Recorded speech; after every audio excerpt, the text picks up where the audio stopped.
Help us reach 1,000 subscribers on the new channel, Cheating Tales Lab. We hope you enjoy the story. Let's begin. James Kavanaugh's fingers drummed an impatient rhythm on the armrest as his flight descended into Dulles International Airport. He wasn't supposed to be here, not yet. The tech conference in Tokyo had another 3 days to run, but that text message on Victoria's phone, it gnawed at him, an itch he couldn't scratch. Meeting confirmed for 2 a.m. You know where. He'd seen it by chance, a notification popping up while Victoria was in the shower.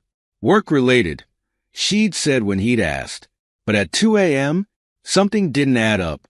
As James collected his luggage and hailed a taxi, his mind raced through possibilities.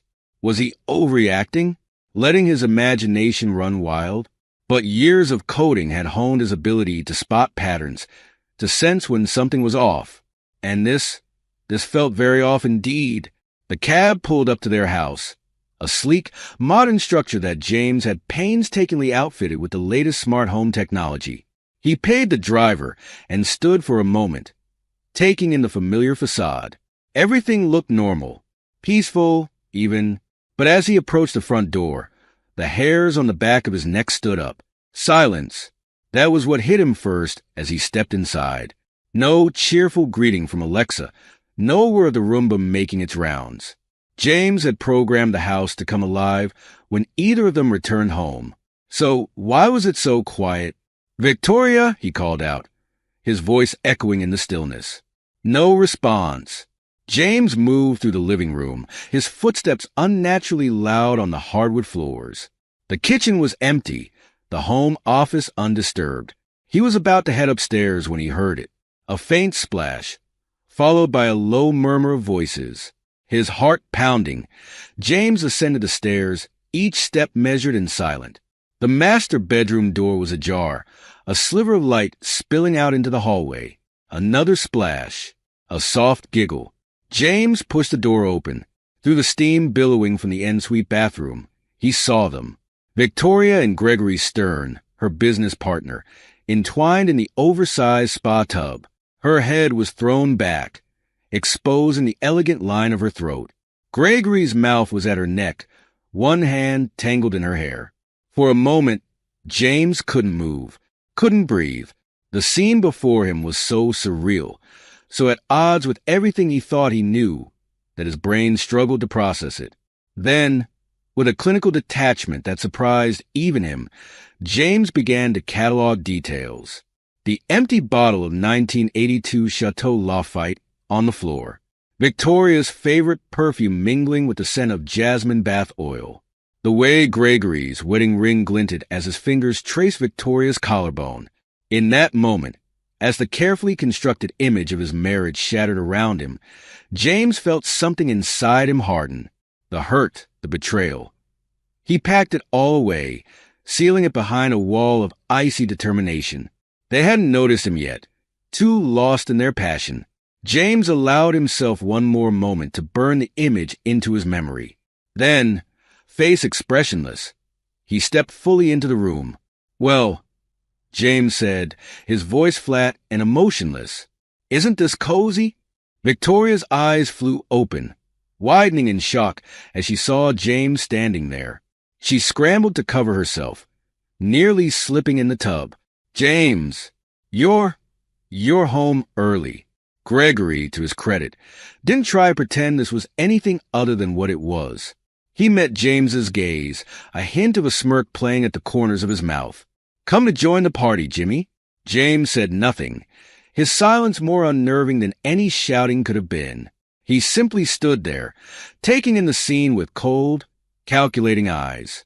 Victoria, recovering from her initial shock, tried a different tack.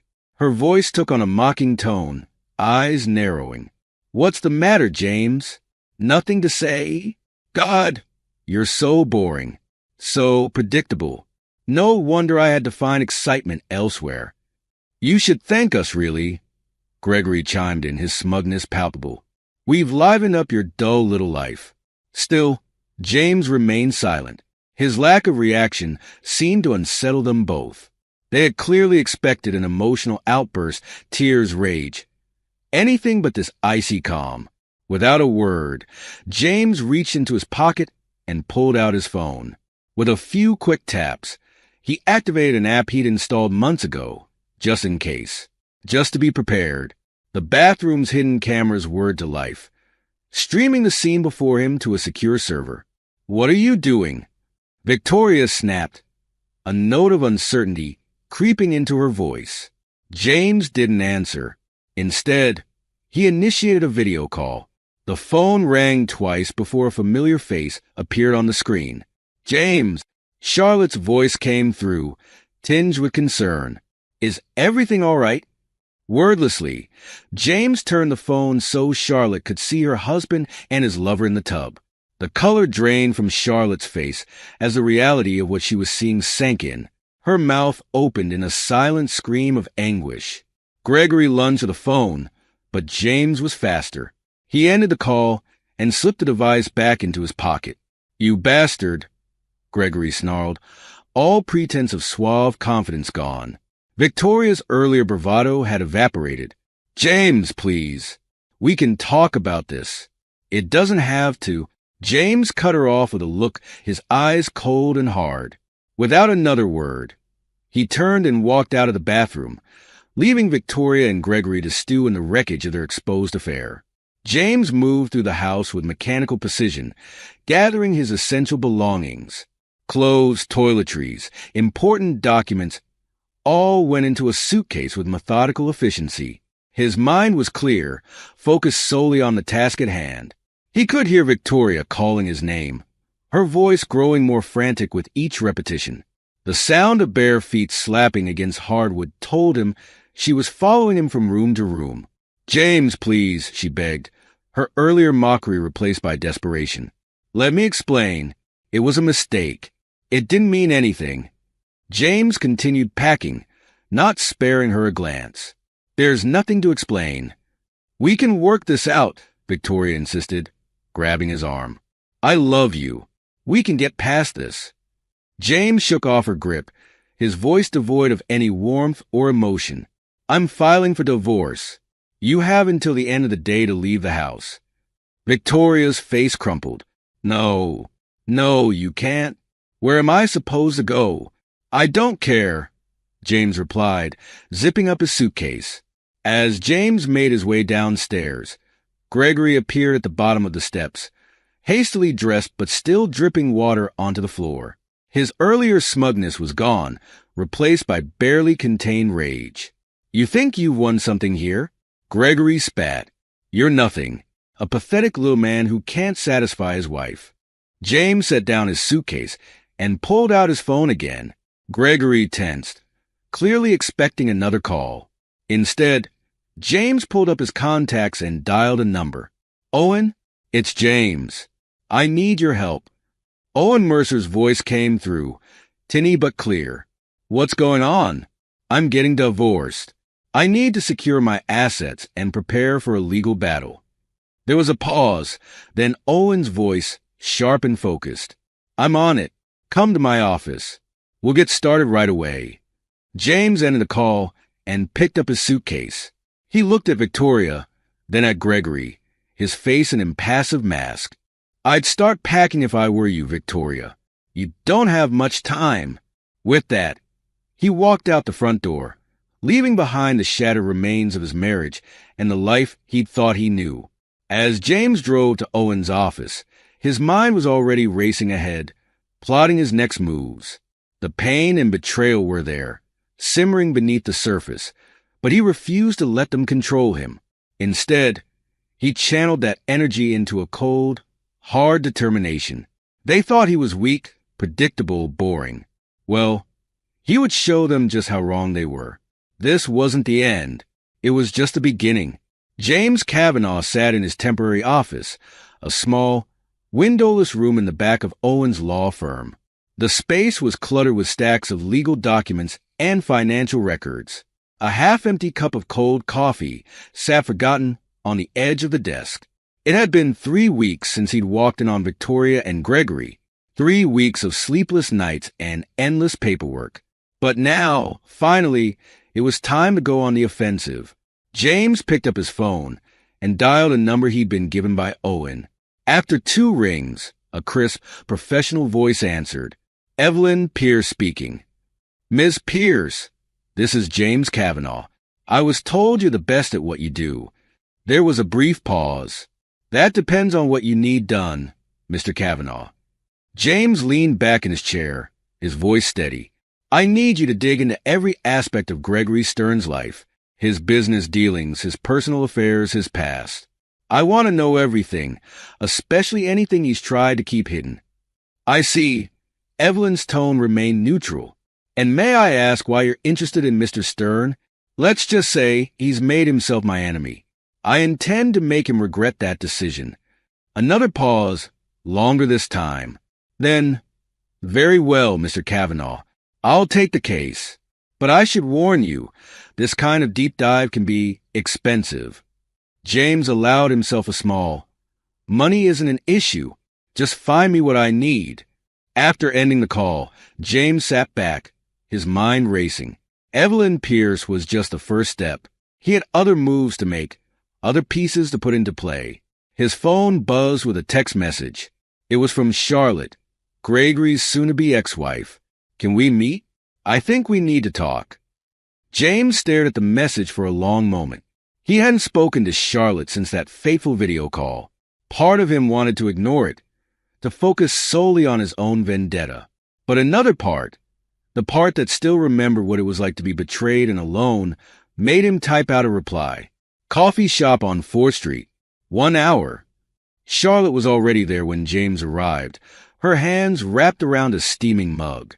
She looked up as he approached, her eyes red-rimmed but determined. James, she said softly, thank you for coming. He slid into the seat across from her, ordering a black coffee from the hovering waitress. What did you want to talk about, Charlotte? She took a deep breath. I filed for divorce, but I don't want to just walk away. Not after what they did to us. I want to help you bring Gregory down. James studied her face, searching for any sign of deception. Finding none, he nodded slowly. All right, what did you have in mind?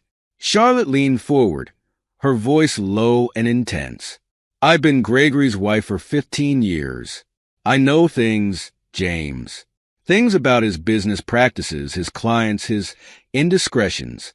I think, together, we might be able to do some real damage. A spark of interest lit in James's eyes. Tell me more. For the next hour, Charlotte laid out everything she knew about Gregory's less-than-ethical business dealings. By the time they finished, James had pages of notes and a growing sense of anticipation. As they stood to leave, Charlotte caught James's arm. There's one more thing, she said, her voice trembling slightly. I found some old financial records in Gregory's home office. I think he might have been involved in some kind of embezzlement scheme years ago, before we were married. James's eyebrows shot up. Do you have proof? Charlotte shook her head. Not concrete proof, no, but enough to make me suspicious. Maybe your investigator could look into it. James nodded, his mind already racing with the possibilities. I'll have her check it out. Thank you, Charlotte. This could be exactly what we need. As he watched Charlotte walk away, James felt a twinge of something he hadn't experienced in weeks. Hope. Maybe, just maybe, they could pull this off. Back in his temporary office, James began to formulate his plan. The pieces were falling into place.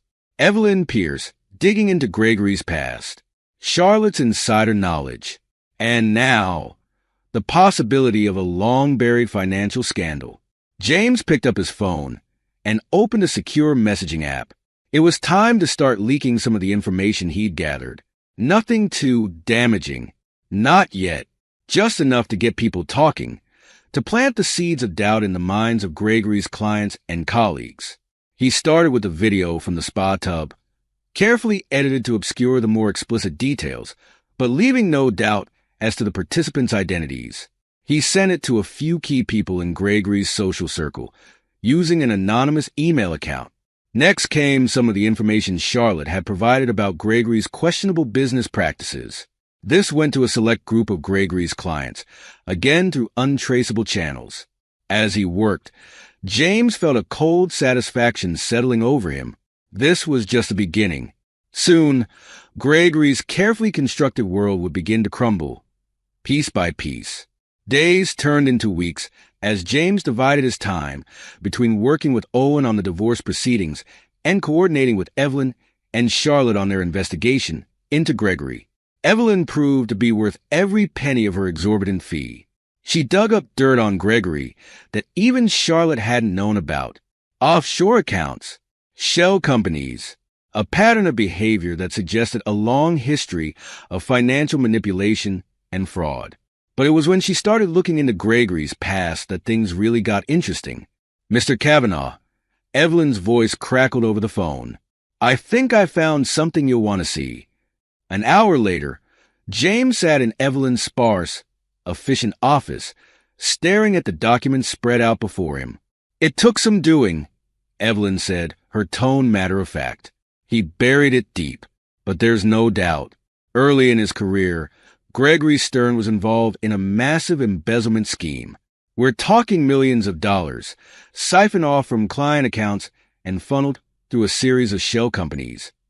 James leafed through the papers, his eyes widening as he took in the details. "This is incredible.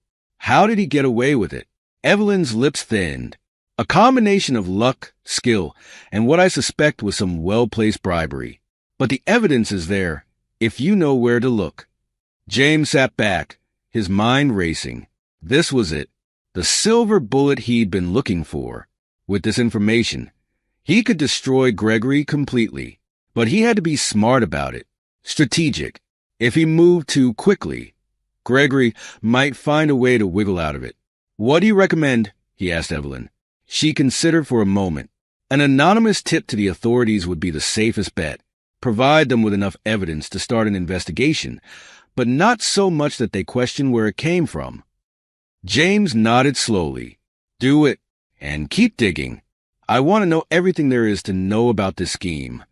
As he left Evelyn's office, James felt a surge of adrenaline.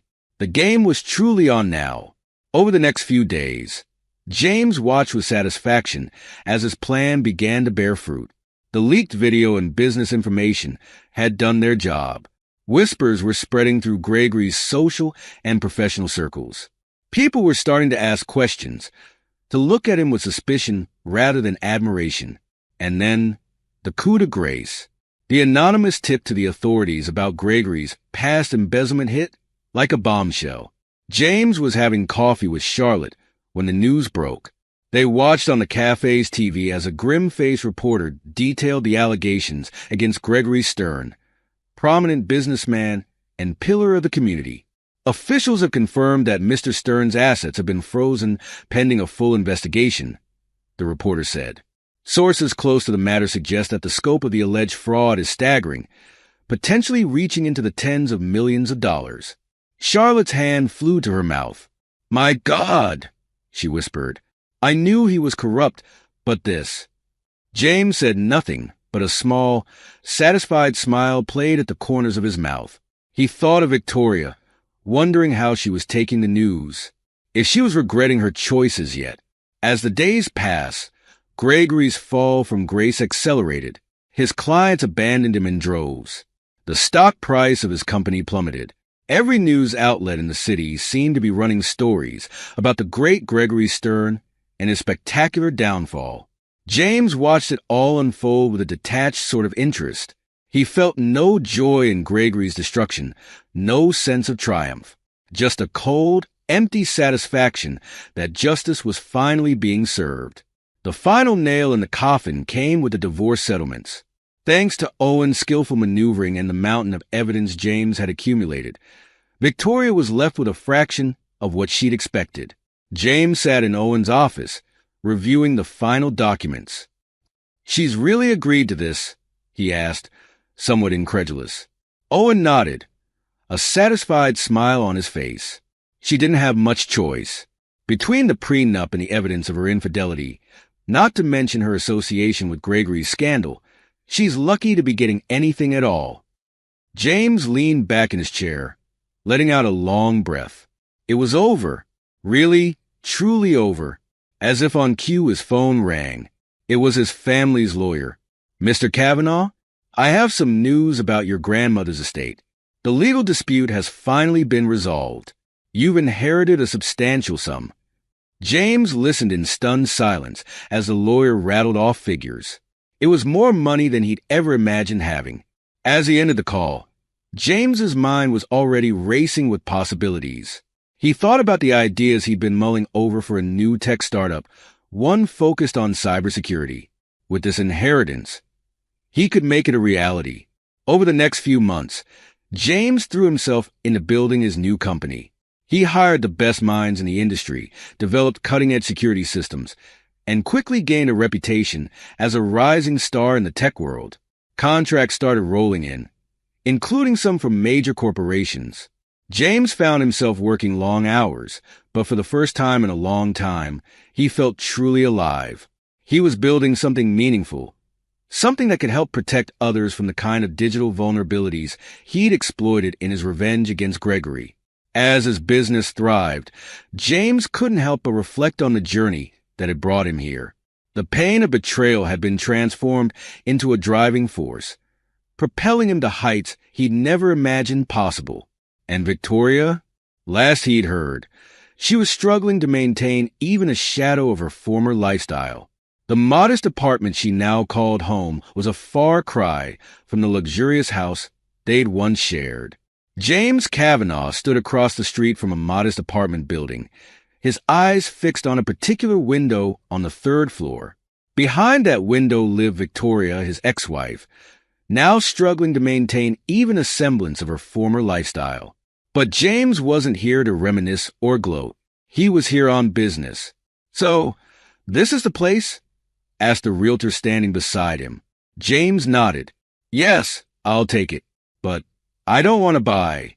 Let's discuss a long-term lease." The realtor looked confused. "A lease? But sir, with your resources, surely purchasing would be more." "A lease," James repeated firmly. "And I'll need some renovations done. Specifically, I want the entire street-facing wall converted into a high-tech, interactive display." The realtor's eyes widened as James outlined his plans. When he finished, she stammered, "Mr. Kavanaugh, it seems rather unusual." James allowed himself a small, cold smile. "Let's get the paperwork started." Over the next few weeks, the building across from Victoria's apartment underwent a dramatic transformation. The entire facade was converted into a massive, state-of-the-art digital billboard. But this was no ordinary advertisement space. Every week, the display changed, each iteration more personal and damning than the last. One week, it played carefully edited clips from the spa tub surveillance video on a loop. The next, it displayed blown-up text messages between Victoria and Gregory, their betrayal laid bare for all to see. As time went on, the content became even more specific. Snippets from the divorce proceedings, bank statements showing Victoria's dwindling finances. Each display was a stark reminder of her fall from grace, impossible to ignore every time she left her apartment. From his office across town, James monitored the billboard impact through discreet cameras. He watched as Victoria's composure crumbled day by day. She started leaving her apartment less and less, clearly rattled by the constant, evolving reminder of her mistakes. The billboard became the talk of the neighborhood. Passers-by would stop and stare, pointing and whispering. Victoria's attempts to have it removed all failed. James had ensured every legal base was covered. As weeks turned into months, James observed the toll his psychological warfare was taking. Victoria's once vibrant social life withered away. Friends stopped visiting. She lost weight, her appearance growing haggard and unkempt on the rare occasions she ventured outside. James felt no joy in watching her suffer, no sense of triumph or satisfaction. This wasn't about happiness for him. It was about justice, cold and unrelenting. While the billboard continued its relentless assault on Victoria's psyche, James focused on expanding his business empire. His cybersecurity startup had taken off beyond his wildest expectations, securing contracts with major corporations and government agencies. It was at a tech conference in San Francisco that James met Emily Hawthorne. She was presenting a keynote on global scaling strategies for tech startups, and her insights immediately caught James's attention. After her talk, James approached her. "Ms. Hawthorne, James Kavanaugh, I found your presentation fascinating." Emily smiled, her brown eyes warm and intelligent. "Mr. Kavanaugh, I've heard a lot about your work in cybersecurity. It's impressive how quickly you've established yourself in the field." They fell into an easy conversation, discussing industry trends and sharing experiences. James found himself drawn to Emily's sharp mind and grounded perspective. She had a way of cutting through the noise and getting to the heart of complex issues. As the conference progressed, James and Emily spent more time together. They attended sessions, debated new technologies, and shared late-night conversations over coffee. James found himself opening up to her in a way he hadn't with anyone in years. "You've been through a lot," Emily said one evening after James had shared some of his past. "But look at what you built from it. That's truly remarkable, James." Her words stayed with him, sparking a realization. He had focused so much on his revenge, on tearing down those who had wronged him, that he neglected to fully appreciate what he created in the process. Inspired by this new perspective, James began to shift his focus. He started mentoring young entrepreneurs, sharing his experiences and insights. He hosted workshops and seminars, becoming a respected figure not just in the tech community, but in his local area as well. As his public profile grew, so did his relationship with Emily. They began dating, their shared experiences in the tech world providing a strong foundation. Emily's empathy and emotional intelligence balanced James's more analytical approach, helping him process the lingering pain from his past betrayal. Meanwhile, across town, Charlotte was undergoing her own transformation. Inspired by James's resilience and success, she channeled her pain into advocacy. She established a foundation to support women navigating the legal and emotional challenges of divorce, especially in cases involving betrayal. "I want to help others find the strength I found," Charlotte told James over lunch one day, "to show them that there's life after betrayal, that they can rebuild and thrive." James nodded, a sense of pride washing over him. They had both come so far from those dark days of discovery and heartbreak. Just as James was settling into his new life, balancing his thriving business with his mentorship programs and his deepening relationship with Emily, a new threat emerged. It started with a series of minor security breaches in his company's systems. At first, James dismissed them as routine hacking attempts. But as the attacks grew more sophisticated and targeted, a pattern emerged. "It's Gregory," James told Emily one night, his voice tight with tension. "He's trying to take down my business." Emily's brow furrowed with concern. "I thought he was still dealing with legal troubles." James nodded. "He is. But this reeks of desperation. It's his last attempt to strike back at me." But James had anticipated this move. In the years since his divorce, he had poured his expertise into developing state-of-the-art cybersecurity measures. His company's defenses were virtually impenetrable. As Gregory's attacks intensified, James and his team worked tirelessly to repel them. Not only did they successfully defend against every incursion, but they also managed to trace the attacks back to their source. With the evidence in hand, James didn't hesitate. He turned everything over to the authorities, providing them with a detailed record of Gregory's cyber attacks. The legal consequences were swift and severe. Already on thin ice from his previous financial crimes, Gregory now faced additional charges of cyber terrorism. The court showed no mercy. James sat in the courtroom, his face impassive as the judge delivered the verdict. Gregory Stern, once a titan of industry, was sentenced to a significant prison term for his crimes. As Gregory was led away in handcuffs, his eyes met James's for a brief moment.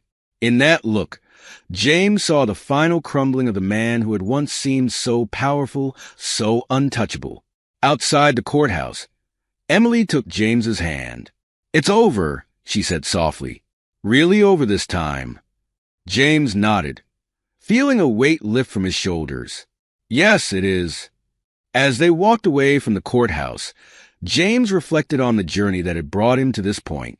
The betrayal, the pain, the cold fury that had driven him for so long. It all seemed distant now, like a story that had happened to someone else. He had not only avenged the wrongs done to him, but had built something meaningful in the process. His company was thriving, his relationship with Emily was strong and supportive, and he had found a new purpose in mentoring the next generation of entrepreneurs. James squeezed Emily's hand, a genuine smile spreading across his face. For the first time in years, he felt truly free. Free from the shadows of his past. Free to embrace the future he had fought so hard to create.